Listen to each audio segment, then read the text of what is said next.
Welcome back, my friends. Every 9 seconds, someone in the United States suffers a brain injury. And as we speak, there are more than 5 million Americans living with a disability related to those injuries. March, as it turns out, is Brain Injury Awareness Month, so we invited Ed Herman from the law firm Brown & Crouppen to chat with us. Brown & Crouppen is part of an association that's working to educate the public and destigmatize brain injuries. Ed, I think, and you see this in the legal arena every day, I think a lot of people associate brain injuries with some kind of trauma, like a car crash or a fall, but it covers a lot more than just that, doesn't it? It does. I mean, obviously, we see those a lot in what we do, but there are people that, because of a stroke, because of electrocution, shock, lightning.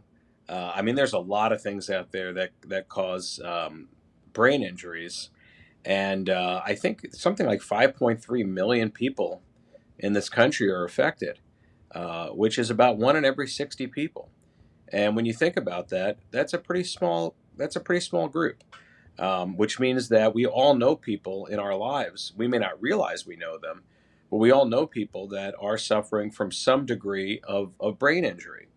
And I think the importance of the awareness, you might say, well, okay, we're aware of it, but what are we supposed to do about it? How is it supposed to change the way that we do things? For one, I think it's just another call for everybody to recognize that there are a lot of hidden issues that people are dealing with. And these kind of issues, brain injuries, can cause people to be irritable sometimes, to not always have the same personality that you've grown accustomed to. It may cause them to have sometimes memory issues. But for the most part, there's incredible medical work that's done. And a lot of people are able to live with their brain injury, find a way to still be productive and raise their family. And again, it's sort of a hidden disability in a sense. And this one in particular, I want people to be sensitive to, because like so many disabilities, the future is guaranteed to none of us. I mean, today, if you're lucky enough to be one of the 59 out of 60 people that don't have a brain injury, doesn't mean that you or someone you care about won't find themselves there tomorrow or next year. And it really is about understanding it and having patience and giving people the benefit of the doubt. If you're an employer and you have an employee that has some type of traumatic brain injury or other type of brain injury, you may have to make accommodations. They may need more breaks. They may need to work fewer hours. But they're still human beings, and they're still fully capable of doing meaningful work.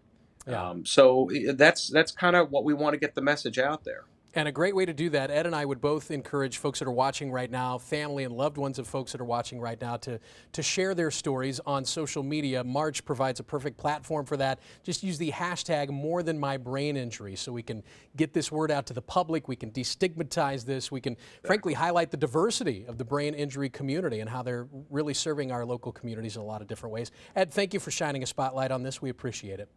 Absolutely. You're going to find a lot more about Brain Injury Awareness Month on the Brain Injury Association of America's website at biausa.org. And if you need information or resources or support after a brain injury, you can speak with an expert by calling toll-free 800-444-6443. And of course, if you'd like to get in touch with Brown & Crouppen, you can call them anytime, 314-ALL-TWOS, or visit their website at getbc.com.